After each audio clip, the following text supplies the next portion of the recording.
Vote চাইতে এলে এবার কি বলবেন? কি বলবেন? এইখানে ভোট চাইতে আসবে না, যাও দিল্লি থেকে ভোট চাও। যত ভোট পৌঁছাবে বিজেপি তত লাভ হবে। তো তৃণমূলের দুটো এমপি রাজ্যসভার ভোট পৌঁছিয়েছে, তাহলে কার লাভ করালো? এই যে লাভ করালো এর বিরুদ্ধে কোনো ব্যবস্থা গ্রহণ করেছে কি? ওরা করেনি। আর আপনাকে আমাকে দিল্লি গিয়ে প্রোগ্রাম করার কথা বলছে। সামনে ভোট আসছে, যাকে মনে হবে আপনার ভোট দেবেন, আমি জোর করবো না। ভোটের সময় এসে ভোট চাইবো, ভালো লাগলে ভোট দেবেন, নাহলে দেবেন না। কিন্তু ভোট চাইতে এলে এবার কি বলবেন? কি বলবেন? এইখানে ভোট চাইতে আসবে না, যাও দিল্লি থেকে ভোট চাও।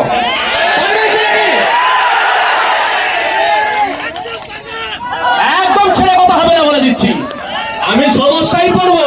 এটা আমার মাটি, আমাকে তুমি বলছো দিল্লিকে ভোট, দিল্লিকে প্রতিবাদ করতে। দিল্লি থেকে যেতে পারবেন আমাদের ভাইজান সুপ্রিম কোর্টে, দিল্লির রাজপথে ভাইজান আগামী দিনে যাবে, কিন্তু তুমি বলার কে? একদম ছাড়বেন না। ভদ্র ভাষায় বলবে, বাবু চলে যাও। কি বলবে? চলে যাও, দিল্লি থেকে ভোট চাও।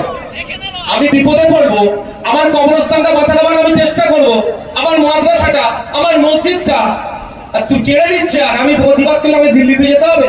ভাই এখানে তোমাদের যাওয়ার ক্ষমতা আছে, দিল্লিতে সবার টিকিট কেটে আমি আগামী দিনে দিল্লি যাওয়ার ডাক দেবো, সবাই সম্ভব আছে কি ভাই? সম্ভব না। তাহলে আপনার এলাকায় কেন আমি এসেছি? এখান থেকে সবাই কলকাতা যাওয়া সম্ভব নয় বলে। আবার আমি ফিরে আসি।